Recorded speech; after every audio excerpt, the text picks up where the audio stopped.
नवीन वर्षाची सुरुवात हसत खेळत होणार आहे। 1 जानेवारीला तुम्हाला खळखळून हसवायला एक कॉमेडी मराठी चित्रपट प्रदर्शित होतोय। तो कोणता चित्रपट आहे या व्हिडिओमध्ये आपण पाहणार आहोत। So stay connected. नमस्कार, मी रेशम अंबादास। मूड फ्रेश करणाऱ्या मराठी मूडमध्ये मी तुमचे सर्वांचे मनपूर्वक स्वागत करते। 2001 वर्षी रंगभूमीवर दिग्दर्शक परेश मोकाशी यांचं मुक्काम पोस्ट बोंबिलवाडी हे नाटक हिट झालं होतं। आज देखील या नाटकाची आठवण काढली जाते। आता तेच नाटक दिग्दर्शक परेश मोकाशी चित्रपटाच्या रूपात आपल्या भेटीला घेऊन येत आहे। मात्र नाटक तसंच्या तसं न मांडता चित्रपटात योग्य तो बदल केलाय। नाटकापेक्षा जास्त विनोद ऍड करण्यात आले, त्यामुळे चित्रपटातील हास्याची मात्रा अनेक पटीने वाढली आहे। आता यापुढे सर्व परदेशी पात्रे मराठीतच बोलतील। प्रॉब्लेम हा वर्ड माझ्या डिक्शनरीत नाही आणि शुद्ध मराठीतच बोलतील। मधुगंधा कुलकर्णी आणि परेश मोकाशी ही मराठी मनोरंजन सृष्टीतील नावाजलेली लेखक दिग्दर्शकाची जोडी। ही जोडी सतत नवनवीन प्रयोग करत आपले मनोरंजन करत असते। असाच वेगळा प्रयोग त्यांनी या चित्रपटात केलाय।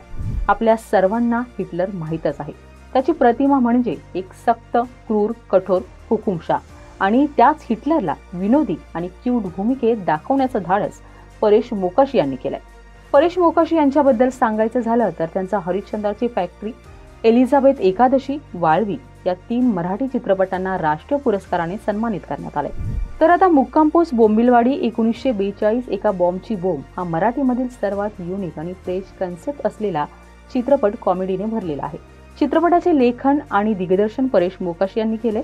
निर्मितीची धुरा मधुगंधा कुलकर्णी, विवेक फिल्म्स आणि मयसभा करमणूक यांनी सांभाळली आहे। ट्रेलर पाहून चित्रपटात काय पाहायला मिळणार आहे ते पाहू। 1942च्या काळातील एक विनोदी आणि अतरंगी कथा आहे। बोंबिलवाडी सारख्या छोट्या गावात विनोदी घटना घडताना दाखवण्यात आल्या, ज्या दुसऱ्या जागतिक महायुद्धाशी निगडीत आहेत। दुसरे महायुद्ध जोरदार सुरू आहे। हिटलर आणि चर्चिल हे एकमेकांच्या जीवावर उठले। जपानने अणुबॉम्ब बनवण्याचे सूत्र विकसित केले। हिटलर आपल्या सहकाऱ्यांना जपानमध्ये येण्यास सांगतो, पण सर्व विचित्र कारणे देत पळ काढतात। त्यामुळे हिटलरला स्वतःला विमान उडवत एकटे जपानला जावं लागतं। अणुबॉम्बचा फॉर्म्युला घेऊन जाताना हिटलरचं विमान भरकटतं। तो बोंबिलवाडीत पोहोचतो आणि त्याची रवानगी ड्रामा कंपनीमध्ये होते। हिटलरला लपवण्याच्या आरोपावरून सर्वांना अटक होते। मग नाटक कंपनीचे कलाकार सर्व प्रॉब्लेम्स फेस करत नाटक पूर्ण करण्याचा प्रयत्न करतात। अशी काहीशी कथा ट्रेलरमधून दाखवण्यात आली आहे। तसंच ट्रेलरमधून प्रत्येक भूमिकेची ओळख देखील करून देण्यात आली आहे। आता चित्रपटात कोणाच्या भूमिका आहेत ते पाहू। आता सांगितल्याप्रमाणे क्यूट हिटलर परेश मोकाशी शोधत होते। त्यांच्या म्हणण्यानुसार मराठी सिनेमा सृष्टीमध्ये क्यूट दिसणारे असे एकच नाव त्यांच्या समोर आले, ते म्हणजे प्रशांत दामले। जर्मनचा क्रूर शासक हिटलर जो चित्रपटात विनोदी भूमिकेत दाखवण्यात आला आहे, ते पात्र प्रशांत दामले यांनी साकारले। इंग्लंडचे तत्कालीन पंतप्रधान विन्स्टन चर्चिल यांचं पात्र आनंद इंगळे यांनी साकारले। ड्रामा कंपनीच्या प्रमुखाचे काम वैभव मांगले यांनी केले, तर सुनील अभ्यंकर, गीतांजली कुलकर्णी, प्रणव रावराणे, रितिका श्रोत्री, मनमीत पेम यांच्या भूमिका आहेत। तर नवीन वर्षाच्या पहिल्या दिवसाची सुरुवात हसत हसत करायची असेल तर विनोदाने भरलेला चित्रपट फर्स्ट डे फर्स्ट शो जाऊन बुक करा। सोबतच मूड फ्रेश करणाऱ्या अपडेट्ससाठी मराठी मूडला सबस्क्राईब करायला विसरू नका।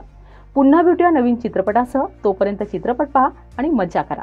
जय हिंद, जय महाराष्ट्र।